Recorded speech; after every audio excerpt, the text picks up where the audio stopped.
ஜாமா பள்ளிவாசலுக்கு என்ன சொல்றாங்க, அங்கே ஹரியரா கோயில் இருந்தது, அந்த இடத்துல மசூதி கட்டப்பட்டது. இப்படி ஒவ்வொரு இடத்துலையும் ஒவ்வொரு விதமான குற்றச்சாட்டுகள் தான் இவங்க வச்சு இப்போ என்ன பண்ணுறாங்க, அபகரிக்கும் போது அப்போ இந்த வக்ஃபு சட்டத்தில் திருத்தம் கொண்டு வந்தால் தான் இதை நம்ம இலகுவா சுலபமாக அதை நம்ம கையகப்படுத்தணும் அப்படின்றதுக்கு தான் இவங்க என்ன பண்ணுறாங்க, இந்த வக்ஃபு திருத்த சட்ட மசோதாவை பாராளுமன்றத்தில் கொண்டு வராங்க.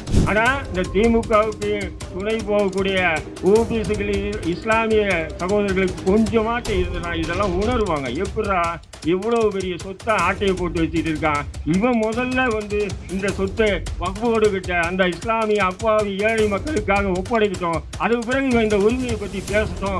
அப்போ 100-200 ஆண்டுகளுக்கு முன்னாடி அந்த திருச்செந்துறை கிராமம் வக்ஃபு, அது 100 விழுக்காடு அதுக்குண்டான கெசட் இருக்கு. ஆனா அதை திமுக அரசு பாஜக இறங்கி, அதுவும் எத்ராஜா இறங்கி திமுக இந்துக்களுடைய எதிரின்னு சொன்ன உடனே அந்த விஷயத்தை அப்படியே விட்டுறியா அப்படின்ட்டான். ஆனா 40 எம்பிக்கள் தமிழ்நாட்டில இருந்து போனவன் எவனுமே சரி அதுக்கு பதிலடின்னு ஒருத்தம் கூட கொடுக்கல.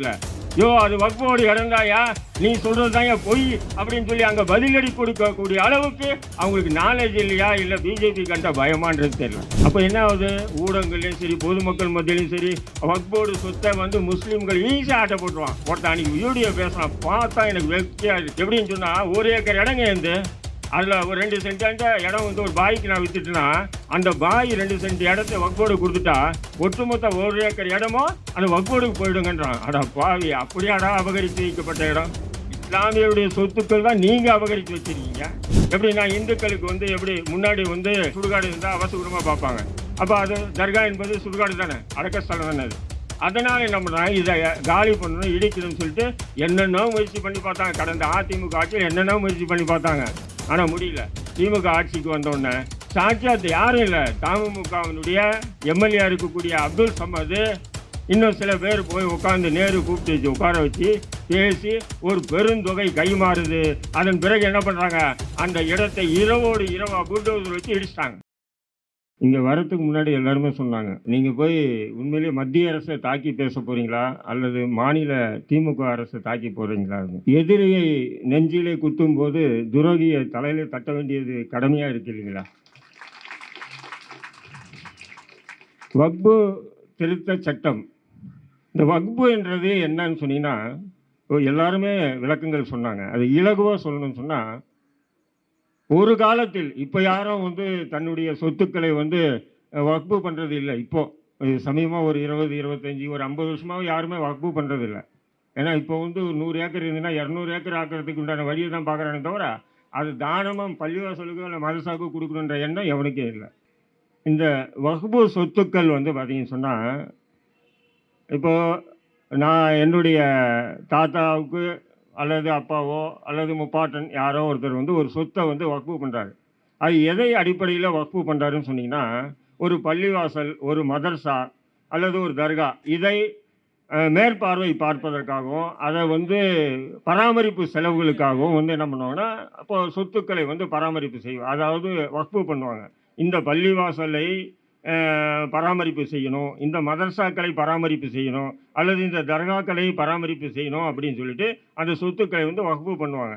இது ஒரு காலத்தில் ஒரு 100-200 ஆண்டுகளுக்கு முன்னாடி 300 ஆண்டுகளுக்கு முன்னாடி வக்ஃபு பண்ணது தான். அது எப்படின்னு சொன்னால், வக்ஃபு பண்ணும்போது ஒரு உயில் ஒன்று எழுதி வைப்பாங்க.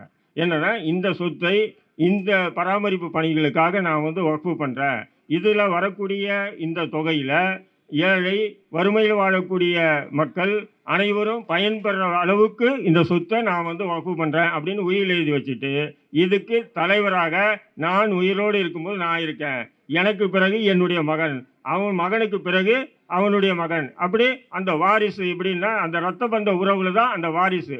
இதுதான் வக்ஃபு என்பது. இன்னொரு வக்ஃபு இருக்குது, அதாவது பர்மனெண்ட் வக்ஃபு, டெம்பரரி. இன்னொரு வக்ஃபு எப்படின்னு சொன்னால், அதேமாரி சொத்தை வக்ஃபு பண்ணுவாங்க. பண்ணிட்டு உங்களில் நேர்மையாக அதிகாரம் வைக்கக்கூடிய யாராகிலும் அதை என்ன பண்ணலாம், மேற்பார்வையில் பண்ணலாம், பராமரிப்பு செய்யலாம் அப்படின்றத எழுதி வச்சுருவாங்க. இந்த 2 தான் வக்ஃபு. இந்த நிலங்கள் பார்த்தீங்கன்னு சொன்னால், அதாவது இந்தியா சுதந்திரம் அடைவதற்கு முன்பே பல ஆண்டுகளுக்கு முன்னாடியே இந்த சொத்துக்கள் இப்படி வக்ஃபு பண்ணி அங்கங்கே அவங்கவுங்க ஒவ்வொரு முத்தவள்ளி அதாவது தலைவர்னு சொல்லக்கூடிய முத்தவள்ளிகளுடைய கட்டுப்பாட்டில் இருந்து அதன் பிறகு ஆங்கிலேயர்கள் ஆட்சிக்கு வராங்க. அவங்க ஒரு கட்டுப்பாடு ஏன்னு சொன்னால் இப்படி இந்த சொத்துக்களுக்கு ஒரு கட்டுப்பாடு ஒரு அரசனுடைய அந்த ஒரு கண்ட்ரோல் நம்ம கையில் இருக்கணும்னு சொல்லி அவங்க ஒரு சட்டத்தை ஏற்றாங்க. அப்புறம் இந்தியா சுதந்திரம் அடைஞ்ச பிறகு அவங்க ஒரு இந்த வக்ஃபு திருத்த சட்டத்தை இந்த இப்போ எப்படி கொண்டு வராங்களோ அதேமாரி என்ன பண்ணுறாங்க ஒரு சட்டத்தை கொண்டு வந்து அதை முறைப்படுத்துகிறாங்க. அப்படியே பண்ணி பண்ணி ஒரு ஒரு கட்டத்தில் வந்து என்ன ஆகுதுன்னா அது மாநில அரசினுடைய முழு கட்டுப்பாட்டில் வந்தது.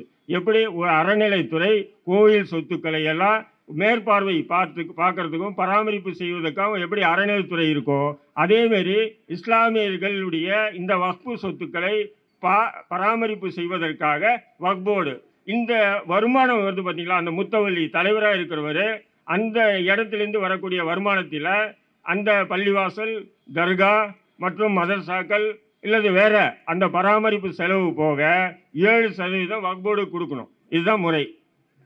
இதை வந்து வக்ஃப் போர்டுன்னு சொன்னால் வக்ஃப் போர்டு கிட்ட ஒரு பிட்டு நிலமும் இல்லை. அது அந்தந்த இஸ்லாமியர்களுடைய அந்த முத்தவலி என்கின்ற தலைவர்கள்கிட்ட இருக்குது. இதில் இன்னொரு பிரச்சனை வருது என்னன்னு சொன்னால் இது ஒரு 10-15 தலைமுறை நீண்டு வருது இல்லைங்களா. இந்த நீண்டு வரும்பொழுது இதில் வாரிசுகள் நிறைய ஆயிடுறாங்க. இந்த வாரிசுகள் நிறைய உருவாயிட்டும் போது அப்போ நான் தான் தலைவர் நீ தான் தலைவர்னு போட்டி அந்த போட்டி போடும்போது தான் அந்த பக்கத்தில் இருக்க பாருங்க வக்ஃப் போர்டு அங்கே வருவாங்க. ஆனால் இவங்க என்ன பண்ணுவாங்கன்னு சொன்னால் எல்லாரையும் உட்கார வச்சு அல்லாஹ்வுக்கு பயந்து நடுநிலையாக நியாயமாக நேர்மையாக நடந்துக்கணும்னு நிச்சயமாக இல்லை. எவன் காசு அதிகமாக கொடுக்குறானோ அவனை தலைவராகிட்டு போயிடுவாங்க. இந்த வக்ஃப் போர்டு பக்கத்தில் தான் இருக்குது. யார் சில்லறை கொஞ்சம் அதிகமாக கொடுவோ அவர் தலைவர், சில்லறை கொஞ்சம் கம்மியாக கொடுத்தோன்னே தலைவர் இல்லை. இது வக்ஃப் போர்டு. இது போன்ற விஷயங்களை தான் இப்போ மத்திய அரசு என்ன பண்ணுதுன்னு சொன்னால் இப்போ இந்த சட்டங்களை வந்து முழுக்க மத்திய அரசு தன்னுடைய கையாகப்படுத்தணும். இது எதுக்காகன்னு சொன்னால் இப்போ உதாரணத்துக்கு நமக்கு தெரியும் பாபர் மசூதி இஷ்யூ வந்து பார்த்திங்கன்னா சுமார் ஒரு 50 ஆண்டு அவங்க போராடினாங்க. அந்த பாபர் மசூதி அதுவும் வக்ஃப் போர்டு சொத்து தானே. அது 50 வருஷம் போராடி இன்னைக்கு வந்து அந்த இடத்துல என்ன பண்ணிட்டாங்க நீதித்துறை அரசு காவல்துறை இராணுவம் எல்லாத்தையும் தங்களுடைய கட்டுப்பாட்டில் வச்சுக்கிட்டு அந்த பள்ளிவாசலை இடிச்சுது. இன்னைக்கு அந்த இடத்துல ராமர் கோயில் கட்டி அவங்க கையகப்படுத்துனாங்க. இப்போ அடுத்தது அவங்களுக்கு காசி மதுரா அப்புறம் வந்து யூபியில் சம்பல் இப்படி நிறைய விஷயங்கள் இருக்குது. இப்போ இந்த இடங்களெல்லாம் கைப்பற்றணும்னு என்ன பண்ணுறது, இந்த வக்ஃப் போர்டே கைப்பற்றிட்டுன்னா நம்ம இதெல்லாம் ஏன் இவ்வளோ கஷ்டப்படணும். எப்படி வக்ஃப் போர்டே நம்ம கையில் எடுத்துக்கணும். அப்போ கையில் எடுக்கணும்னா நேரடியாக கையில் எடுக்க முடியாது. அப்போ இந்த சட்டத்தில் இருக்கக்கூடிய திருத்தங்களை மாற்றணும். இந்த திருத்தங்களை மாற்றணும்னு சொன்னால் அப்போ ஆட்டோமேட்டிக்காக இப்போ கியான்வாபி பள்ளிவாசல் இருக்குது காசியில், அது கீழே சிவன் கோயில் இருந்தது. அது அவுரங்கசீப் காலத்தில் உடைச்சிட்டு அங்கே கியான்வாபி பள்ளிவாசல் கட்டப்பட்டதுன்னு ஒரு குற்றச்சாட்டு இருக்குது. அதேமாதிரி மதுராவில் எடுத்துக்கிட்டிங்கன்னா கிருஷ்ணருடைய கோயில் இருந்தது, அந்த இடத்துல ஷாஜி ஜாமா பள்ளிவாசல் கட்டப்பட்டதுன்றது. இப்போ சம்பல் மாவட்டத்தில் ஜாமா பள்ளிவாசலுக்கு என்ன சொல்கிறாங்க அங்கே ஹரியரா கோயில் இருந்தது, அந்த இடத்துல மசூதி கட்டப்பட்டது. இப்படி ஒவ்வொரு இடத்துலையும் ஒவ்வொரு விதமான குற்றச்சாட்டுகள் தான் இவங்க வச்சு இப்போ என்ன பண்ணுறாங்க அபகரிக்கிடும் போது அப்போது இந்த வக்ஃபு சட்டத்தில் திருத்தம் கொண்டு வந்தால் தான் இதை நம்ம வந்து இலகுவாக சுலபமாக அதை நம்ம கையகப்படுத்தணும். அப்படின்றதுக்கு தான் இவங்க என்ன பண்ணுறாங்க இந்த வக்ஃபு திருத்த சட்ட மசோதாவை பாராளுமன்றத்தில் கொண்டு வராங்க. கொண்டு வந்தவுடனே என்ன பண்ணியிருக்கணும் திமுக காங்கிரஸ் உட்பட இந்திய கூட்டணி அத்தனை தலைவர்கள் என்ன பண்ணியிருக்கணும் உடனே இதை ரத்து பண்ணுங்க என்ன சொல்லியிருக்கணும் ரத்து பண்ண சொல்லியிருக்கணும். ஆனால் இவங்க யாருமே ரத்து பண்ண சொல்லலை. இதை என்ன சொல்லியிருக்காங்க மாற்றம் பண்ணுங்க, கொஞ்சம் பல விஷயங்களை மாற்றுங்கன்னு. அப்போ மத்திய அரசு என்ன பண்ணுறான் ஒரு குழு நியமிக்கிறான். அந்த குழுவில் தமிழகத்தின் சார்பாக பாராளுமன்ற உறுப்பினர் ஆர் ராசாவும் ஒரு மெம்பர். அவங்க என்ன பண்ணுறாங்க இந்தியா முழுக்க எல்லா மாநிலத்திலும் போய் அந்த குழு விசாரிக்குது. அங்கே இருக்கக்கூடிய முக்கியமான நபர்கள், ஆனால் முக்கியமான நபர்கள் நம்மளை போன்ற உண்மை பேசக்கூடிய நபர்கள் அங்கே சேர்க்க மாட்டாங்க. அரசுக்கு ஆதரவான உள்ள நபர்கள் தான் அங்கே போய் உட்காருவாங்க. அங்கே போய் உட்காரும்போது அவங்கக்கிட்ட என்ன பண்ணுறாங்க விளக்கமாக கேட்குறானுங்க. எல்லாத்தையுமே கேட்டுட்டு சரின்னு சொல்லிட்டு போயிட்டாங்க. இப்போது மத்திய அரசு அந்த சட்டத்தை அமல்படுத்திட்டான். இப்போ திமுக என்ன பண்ணுது ரத்து பண்ணுன்ற ஆரம்பமே கொண்டு வரும்போது அதை ரத்து செய்யன்னு சொல்லியிருந்தாங்கன்னா அதன் பிறகு அதனுடைய சட்ட நடவடிக்கை என்பது வேறு. ஆனால் ஆரம்பத்திலே இவர்கள் மாற்றம் செய்யணும், சில பலதை மாற்றணும் நீக்கணும்னு சொல்றதுனால இன்னைக்கு அவன் வந்து அந்த சட்டத்தை அமல்படுத்திட்டான். இப்போ அடுத்தது என்ன தெரியுமா, நம்ம சமுதாய தலைவர்களும் சரி உலமாக்களுக்கும் சரி அண்ணா அறிவாலயம் கதவு திறந்தே இருக்கு. காலையிலேருந்து சாயங்காலம் யார் வேணாலும் போகலாம், முதல்வர் சந்திக்கலாம். வெளியே வந்துட்டு என்ன சொல்லலாம்? வெளியே வந்துட்டு அதாவது வக்பு திருத்த சட்ட மசோதாவுக்கு எதிராக உச்ச நீதிமன்றத்தில் வழக்கு தொடுத்துருக்கு. ஏண்டா வழக்கு தொடுக்கிறதாடா அவ்வளோ கஷ்டம் ஒரு கட்சிக்கு? இங்கே நிறைய பேர் வழக்குன்னு இருக்காங்க, தம்பிக்கு தெரியும். வழக்கு தொடுக்கிறது அவ்வளோ கஷ்டமானு. ஆனால் போகிறவங்கெல்லாம் போயிட்டு உள்ளே போய் பார்த்துட்டு வெளியே வந்து என்ன சொல்கிறாங்க? உச்ச நீதிமன்றத்திலே வழக்கு தொடுத்துருக்கு திமுக. அதுக்காக நன்றி சொல்ல போயிருக்காங்க. இன்னைக்கு உலமா சபைகள் கூட அங்கங்கே பெரும் கூட்டங்கள்லாம் நடத்துறீங்க.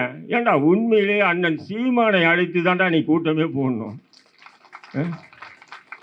இரட்டை நாக்கு படித்த துரோகிகளை அழைத்த நீங்கள் கூட்டம் போகிறீங்களே, தீர்வு கிடைக்குமா? உங்களுக்கு தீர்வே கிடைக்காது. திருச்சி நீங்கள் போயிருப்பீங்க, அங்கே கலைஞர் அறிவாலயம், இங்கே எப்படி அண்ணா அறிவாலயம் இருக்குது அதேமாதிரி அங்கே கலைஞர் அறிவாலயம் இன்னும் இருக்குது. அந்த கலைஞர் அறிவாலயம் வந்து வக்பு சொத்துங்க. அது கலைஞர் அறிவாலயம் ஒரு வக்பு சொத்து. அது யாரும் நம்புவங்களா? இப்போ தான், அதாவது ஒரு 100-200 ஆண்டுகளுக்கு முன்னாடியெல்லாம் இல்லை. இப்போ எனக்கு தெரிஞ்சு 94, 95 தான் என்ன பண்ணுறாங்க, அங்கே ஒரு 4-5 தலைமுறையாக இருந்த இஸ்லாமியர்களை இரவோடு இரவாக அகற்றிட்டு அவங்க என்ன பண்ணுறாங்க, வாடகை கட்டல அது கட்டலன்னு ரிவிஷன் ஆர்டரை கொண்டு வந்து போலீஸ் நிப்பாட்டி காலி பண்ணாங்க. வேக்கண்ட் இடம் யாருடைய கட்டுப்பாடில், அது பக்கத்தில் இருக்காங்க இந்த வக்போர்டு தலைமையுடைய கட்டுப்பாடில் இடம் வந்துச்சு. அப்போது அங்கே இருக்கக்கூடிய சேர்மன் யார்? அந்த இடத்துல திமுக ஆட்சியில் இருந்தால் திமுகவினுடைய ஆள் தான் சேர்மன். திமுகவினுடைய வாட்ச்மேன் இங்கே சேர்மனாக இருப்பான். அவர் உடனே உத்தரவு போடுறாங்க. அந்த இடம் வந்து எப்படி 11,000 ரூபாய்க்கு வாடகை. எவ்வளோ? 11,000 ரூபாய்க்கு வாடகைக்கு அந்த இடம் குத்தகை விடப்படுது. அந்த இடத்துல இன்னைக்கு ஒரு நாள் வாடகை திருமண மண்டபத்துக்கு சுமார் 5 லட்சம் ரூபாய். ஒரு நாள் வாடகை 5 லட்சம் ரூபாய் கலெக்ஷன் பண்ணுறான் திமுக காரன்.